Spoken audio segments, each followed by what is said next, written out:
Hi, my name is Mike and I'm an FDTU4 and today I drove a 2013 Golf. As you can see under the hood of the Golf here, it's pretty compact like you would expect for a compact car, but if you like to repair a lot of your cars, you're probably not going to be doing too much in-depth work on this car unless you're willing to take a whole lot of stuff apart.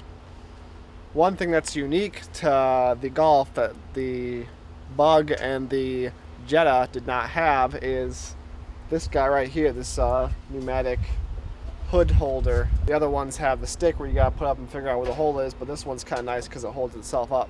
So the styling on the Golf is kind of unique, more of maybe a younger kid's car.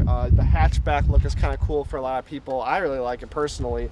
It lends itself to more customization and uniqueness without paying too much for it. The trunk opens up in that same unique way that the Bug does. You gotta push the logo here and then lift. You can see there's not a ton of space back here, not nearly as much space as the Jetta has, but that's kind of what you pay for when you get a hatchback. So the interior is actually quite decent. It doesn't look super cheap, but it doesn't look extravagant either. But this is like a different color gray though. Yeah, we got a few colors going on. Wasn't my fault. It's like someone was playing mix and match in the factory. So you're pretty much getting what you're paying for here.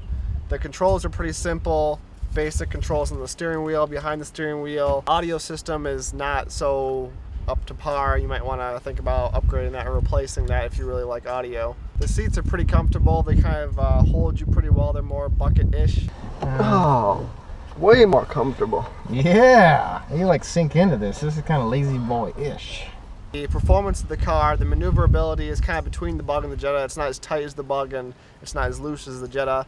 The braking is about on par with those two. It's pretty good, and the engine power is the same. It could use a little bit more oomph. For having an inline 5-cylinder engine, you would expect it to have decent fuel economy and a little more power, but in fact it seems to kind of sacrifice both, which is kind of unfortunate.